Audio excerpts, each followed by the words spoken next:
Hey guys and welcome. On Twitter recently there's been a lot of artists posting different cut content and concepts for Halo Infinite, and some of them are really sad to see, as it just makes me think what Halo Infinite could have been if it had more development time and a smoother development in general, as it did have a lot of issues. This is a follow-up video on the one I did around a week ago where we discussed everything in a lot of detail from cut content to concepts. We also did a video on the overall development of Halo Infinite and some of its initial content and the reasons why the development was so bad. Over 2/3 of the Halo Infinite campaign was cut from the overall finished product, and that finished product is what we have today. Imagine the campaign but 2/3 bigger than what it is right now, with more content, more things to do, more biomes, more places to go, bigger maps, things like that. Just imagine what could have been. The world was meant to be 3 times as big as what it is now. We were meant to have multiple different biomes, from snowy biomes, forests, waterfalls, grand waterfalls, and just desert biomes, different things like this. Different enemy types, scarabs being one of them, stealth mechanics in the game, the Arbiter was going to be in the game at the beginning, and campaign missions which were going to be better, not using assets from previous campaign missions, and just they were all thrown in the bin. Probably to use for DLC, but again, they were meant to all be in the base game to begin with, but yeah, a lot of cuts did happen. This game could and probably should have been so much more, and today we're going to go on that journey and have a little bit of a cry and check out some of the concepts and what should and probably could have been before Halo Infinite when it first come out. This is going to be a series on the channel where we go through all of the old concepts and different cut content from the Halo Infinite development cycle and things that could have made the game 20 times better than what it is today. If you guys haven't seen the previous 2 videos, which goes into detail around the development of Halo Infinite, and then of course some of the concepts and content from the first episode, I'll leave a playlist link down below in the description. Go check it out, and go check out the previous 2 videos because they really do give you an insight on what the overall content was cut from the game and how bad the development was for Infinite. But guys, don't forget to drop a like on today's video if you do go ahead and enjoy. Subscribe if you're brand new as well, and make sure you ring that notification bell if you do enjoy the content to be notified when a video does go live. Without further ado, let's get straight into it. Halo Infinite's campaign development was actually really sad to hear about. There was so much that went wrong, leading into internal disagreements, different teams working on individual projects that just didn't fit into the game's overall campaign. It was actually mentioned that there were multiple different teams working on multiple different things, and it was almost like they were working on 4 different games, so take that as you will. Different conflicts with management and senior officers leaving the company, following disagreements with other senior figures, so it was not a very good time for Halo Infinite's development. So much happened, which I guess you can say led to the game that we have today. Now, in my opinion, Halo Infinite's campaign is not a bad game. I would actually consider it as one of my favourite Halo games of all time. But this is the reason for the multitude of unanswered questions, off-screen character deaths, and the many audio logs that we have in-game telling us the story of characters which ideally we probably should have been shown or played as in-game. One of the main examples is Spartan Locke. The reception with Locke is mixed when talking about him because of the way that he was portrayed in Halo 5. Not many people really like his character, but a lot of people, including myself, feel like he was done dirty in Halo 5. I feel like Halo Infinite probably should have been the game where Locke redeemed himself and became some form of a fan favourite character, but he wasn't even in the game to start with. Another thing to mention as well is the beginning of the Halo Infinite campaign.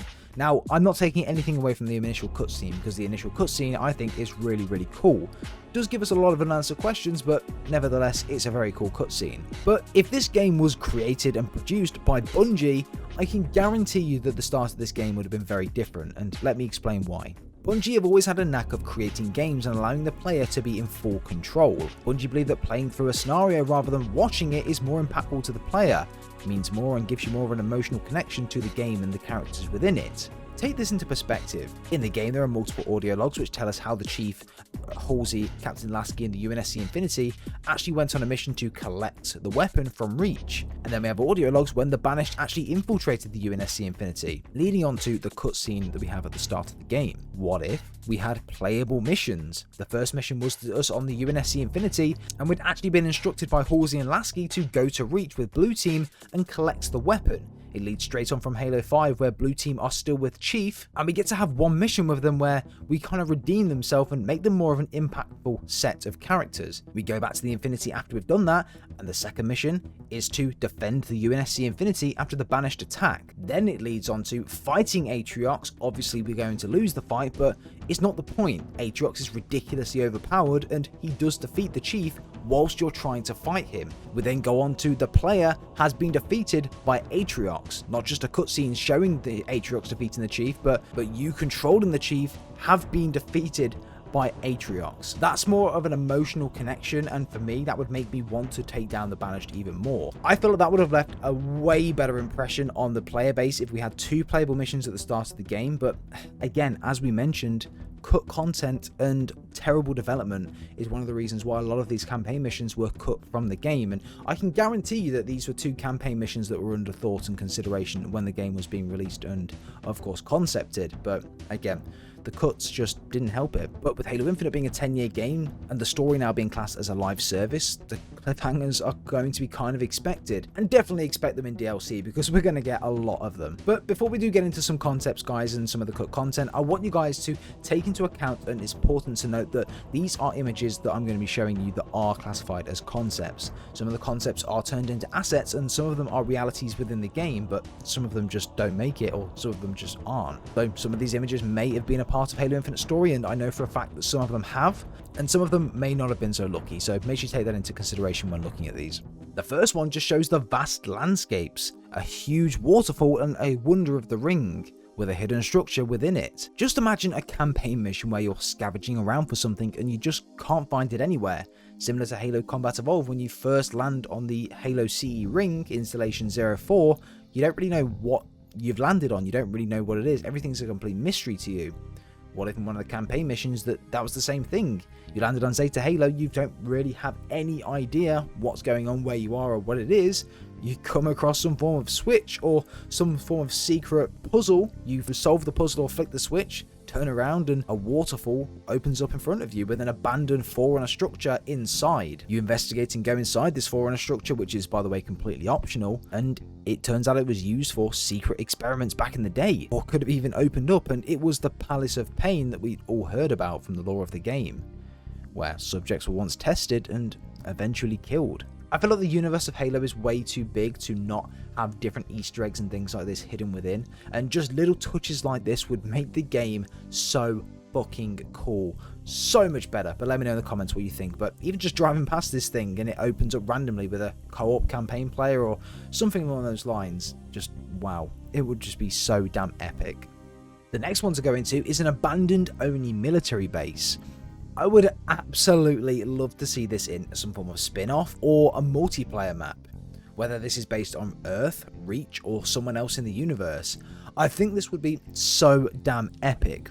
Walking around and exploring this corrupt organization's military base, finding out its secrets, laboratories, armories, finding audio logs and different secrets, and discovering untold secrets around the Oni base, and some of their disgusting secrets that we do know about in some of the lore. Not even just that, with having an eerie atmosphere when walking to the nature overgrown Oni base, wow, I just think this would be absolutely amazing. And even just a multiplayer map with this would be really cool, having the different verticalities on this map and just the way that it would look and the way that it would sound, feel, make you feel a bit like uncomfortable to walk around. I think this would be really cool, and having this as like a spin-off, maybe as an Oni operative, and exploring it and finding out about the Oni secrets, and that's where you go on Rogue, or an ODST type spin-off where you go into this base and you look around and explore what's going on. Stuff like this would be so damn cool, and I would love to see 343 explore spin-offs like this. Yeah, I'm definitely open for it. The next image looks as though there are images of multiple UNSC ships flying from one part of the ring to the other. Potentially this is indicating to the fact that the UNSC might have initially stood their ground against the Banished at the beginning of the game, and it wasn't just the Infinity fighting and fending them off. Maybe the story is meant to start slightly different. We're not too sure, obviously, because we haven't heard anything, but nevertheless, it looks absolutely sick. But yeah, take that into consideration. Maybe the Infinity was backed up by other ships, as we typically seen in previous games at the start of Infinite, but in this case, for whatever reason, when the final game, it wasn't. Maybe the start of the game was meant to start completely different at some point, but again, cuts just didn't help the story. The next image is one of my favorites I'm going to show you guys today, and this looks like a very early concept from Halo Infinite, so it might not have even made it into the Halo Infinite game originally, due to it having the Halo 5 Cortana on the big screen, but man, a Halo game or DLC based on a human colony world?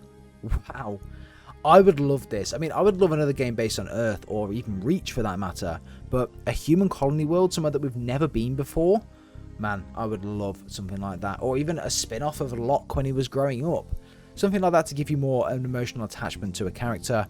A spin-off like that would be really, really cool, and I would really welcome it. The next two images go into detail around potentially what we can see is a Covenant planet of some sort.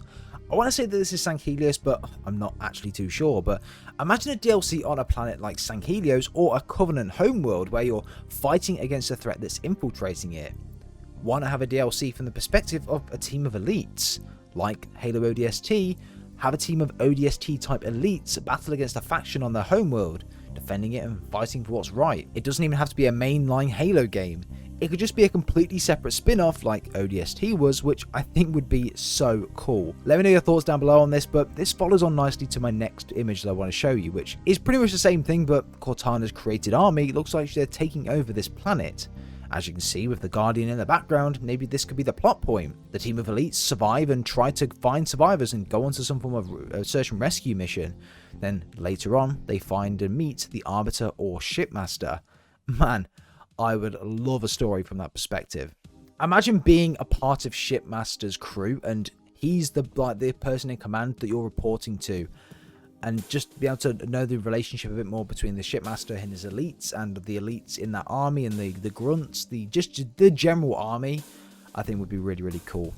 Now, the next two images are including the Banished. Now, interesting that some of these leaks and concepts and content were actually leaked before the release of Halo Infinite, especially the one with the UNSC vehicle strung up and Atriox stood in the middle, and the multitude of UNSC armor pieces on the left-hand side of the image.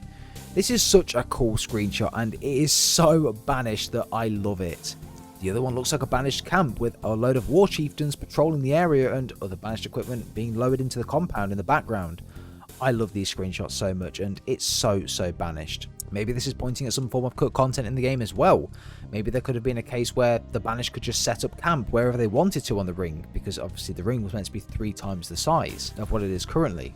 You could just be walking into a location and just see the Banished setting up base somewhere with different cargo bits flying in from the air from anywhere that you look. Next two images show off the biomes that probably would and should have been in Halo Infinite. The first one we've seen on the channel before, but I want to go over it again and just give you some context on the missed opportunities in this game. This could even be on top of the waterfall from the beginning for all we know. The second one is a forest biome, trees 100 foot tall and sentinels patrolling the forest with Forerunner structures in the background. This feeling of the world being alive is what makes Infinite at the moment feel so good. You can just be walking around the ring or some parts of the ring and you can see Banished patrolling the areas. Imagine this but in a foresty section where you walk around a corner and you just see that there's a load of Banished war chieftains patrolling captured Marines ODSTs from one place to another Banished camp. It's your choice whether you want to take the risk and try and take them out. If you get it wrong, they're probably all going to die. If you do get it right and manage to kill them all, you can recruit them to your forward operating bases. I just think this would be so cool. Such a missed opportunity, but again, maybe it was cut content, maybe it was meant to be in the game. There was a concept of this exact same thing. I would have loved to have seen this in the game. There's another image as well showing off a snowy biome that probably should have been in Halo Infinite, and we know for a fact that this one was cut from the game. Large mountaintops, the Halo rink in the background, and peaks that span over thousands of foot high in the air. When it goes dark, you're forced to use your torch, and sometimes the weather can be so damn bad that you literally can't see in front of you, even with the torch on. You can only see the glow from the enemy's weapons, the structures in the distance, or the explosions in battle. It gives you an element of risk for going out in this sort of weather, or doing a particular action, or fighting a particular way in this sort of weather. And I would love different dynamic weather and biomes to come into Halo Infinite, and you never know, maybe we'll see this in future DLC. I really do hope so. The final two though are my absolute favourites. The first being some form of structure, looks like on the planet St. Helios. I would love to see a DLC based on St. Helios, playing as the Arbiter and commanding some form of squad, or playing as a newbie on the Arbiter's team, fighting against other factions on the planet. Man, I would love for them to expand the lore in Halo and give us a spin-off story to play and enjoy. Maybe it's just me, but I love that sort of stuff. One that makes me sad every time that I see it, the Arbiter in Halo Infinite. I would absolutely love the Arbiter to return in Halo Infinite, and he's my favourite overall character in the Halo universe. And it just shows that he was at least concepted to be in Halo Infinite, and you never know, he could have been one of the cuts from the mainline story. Maybe in DLC we'll see the Arbiter more, and I really do think that we will. The Arbiter's too much of an important character to completely cut from the game, and I think the likes of Locke and other characters like Halsey and Lasky will also be back in the game, but again, we don't know where they are at this point, but I do think that we will see these characters return in Halo Infinite DLC. But guys, let me know your thoughts and opinions on this. What do you think, and what would you have liked to have seen in Halo Infinite? And what would you like to have seen that was cut from the game back in the game to make it better, or just that you think would be epic? As and when we get concepts or any new leaks coming out around cut content for Halo Infinite or anything along those lines, I'll be sure to make a video on it and bring it to the channel. But I love this type of stuff, and it really interests me, to be honest, especially with the terrible development of Halo Infinite. Just knowing what could have been is always really sad, but at the same time really cool to know but what was being concepted about this game.